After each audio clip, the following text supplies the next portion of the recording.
ಮಾವಿನಕಾಯಿ ಗುಳುಂಬ ಇದು ಒಂಥರ ಜಾಮ್ ಥರ, ಹಾಗೆ ಒಂದು ಹಲ್ವಾರು ರೀತಿಯಲ್ಲೂ ಕೂಡ ನಾವು ಬಳಸ್ಕೋಬೋದು. ಹಾಗೆ ಇದಕ್ಕೆ ಹೆಸರು ಮಾವಿನಕಾಯಿ ಗುಳುಂಬ. ಮಾವಿನಕಾಯಿನ ಬಳಸ್ಕೊಂಡು ಸ್ವೀಟ್ ರೆಸಿಪಿ ಮಾಡೋದು ತುಂಬ ರುಚಿಯಾಗಿರುತ್ತೆ. ಚಪಾತಿ, ದೋಸೆಗೆ, ರೊಟ್ಟಿಗೆ ಹಾಗೆ ಬ್ರೆಡ್ಗೂ ಕೂಡ. ಈ ರೆಸಿಪಿ ಹೇಗೆ ಮಾಡೋದಂತ ನೋಡೋಣ ಬನ್ನಿ. ನಮಸ್ಕಾರ, ನಾನು ಶ್ವೇತಾ.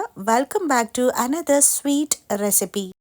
ಈ ರೆಸಿಪಿ ಮಾಡ್ಕೊಳ್ಳೋದಕ್ಕೆ ಗಿಳಿ ಮುತ್ತಿಕಾಯಿ ಮಾವಿನಕಾಯಿನ ತಗೊಂಡಿದ್ದೀನಿ.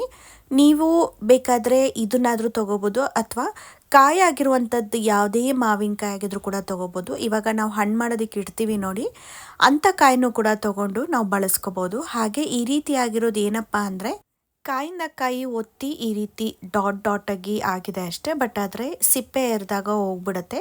ಇನ್ನು ಈ ರೀತಿಯಾದಂಥದ್ದು, ಅಥವಾ ನಿಮ್ಮ ಮನೇಲಿ ಯಾವುದು ಮಾವಿನಕಾಯಿ ಇರುತ್ತೆ ನೋಡಿ, ಹಣ್ಣಲ್ಲ, ಆ ಥರದ್ದನ್ನು ಎರಡನ್ನ ತಗೊಳ್ಳಿ. ನಾನು ಇದೇ ಸೈಜಿನಾಗಿರುವಂಥ 2 ಮಾವಿನಕಾಯಿನ ಸಿಪ್ಪೆನ ತೆಗೆದು ನಂತರ ಈ ರೀತಿ ತುರಿದಿಟ್ಕೊಂಡಿದ್ದೀನಿ.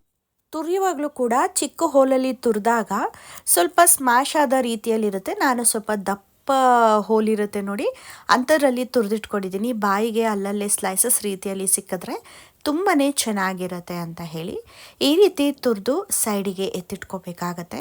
ಇನ್ನು ಮಾವಿನಕಾಯಿ ಜಾಮ್ ಮಾಡೋದಕ್ಕೆ ನಾವು ಯಾವ ಪಾತ್ರೆ ತೊಗೊಳ್ತಿರ್ತೀವಿ ನೋಡಿ, ಆ ಪಾತ್ರೆಗೆ ಮಾವಿನಕಾಯಿ ತುರಿದಿರೋ ಅಂಥದ್ದನ್ನು ಹಾಕೊಳ್ಳೋಣ.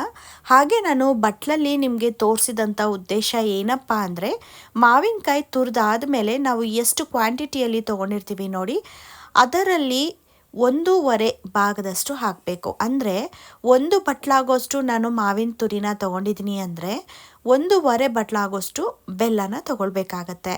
ನಾನಿಲ್ಲಿ 1 ಬಟ್ಲಾಗೋಷ್ಟು, ಹಾಗೆ ಅದ್ರ ಮೇಲೆ ಒಂದು ಸ್ವಲ್ಪ ಹಾಕಿದ್ದೀನಿ, 1/2 ಹಾಕಿಲ್ಲ. ಯಾಕಂದರೆ ಸ್ವಲ್ಪ ಹುಳಿ ಬೇಕು ಅನ್ನೋ ಒಂದು ಕಾರಣಕ್ಕೆ.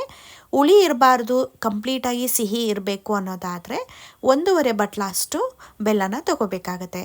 ನಾನಿಲ್ಲಿ ಇವಾಗ 1 ಬಟ್ಲ ಮೇಲೆ ಮತ್ತೆ ಒಂದು